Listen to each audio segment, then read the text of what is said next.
Hi friends, ఈరోజు మా lunch ప్రిపరేషన్లో మా ఆయన కూడా ఒక చెయ్యి వేశారనమాట. అలాగని రోజు చేస్తారని కాదులేండి, నాకు హెల్త్ బాగాలేనప్పుడు అప్పుడప్పుడు అలా చిన్న చిన్న హెల్ప్ చేస్తారనమాట. ఈరోజు అయితే కురాక్ పప్పు చేస్తూ ఉన్నాము.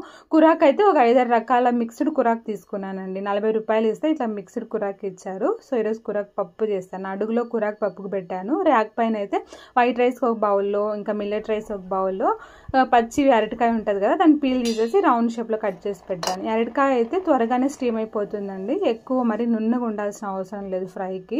ఒక 20 మినిట్స్లో తీసేసుకున్నాను. ఇంకా ఫ్రైకి అయితే ప్యాన్లో కొంచెం కోకోనట్ ఆయిల్, ఆవాలు, ఆనియన్, కరివేపాకు వేసి పోపు వేగిన తర్వాత స్టీమ్ చేసుకున్న అరటికాయలు, పసుపు, సాల్ట్, కారం పొడి, జీలకర్ర పొడి వేసి ఫ్రై చేసుకుంటే అరటికాయ ఫ్రై రెడీ అయిపోతుంది. ఇదిగోండి పప్పు, రైస్ కూడా ఉడికేసాయి. దీనికి మెదిపేసేసేసి పోపు పెట్టేసాను అనమాట. సో మిక్స్డ్ కురాక్ పప్పు చాలా టేస్టీగా ఉంటుంది. ఇదిగోండి ఇంకా నా లంచ్ అయితే మిల్లెట్ రైస్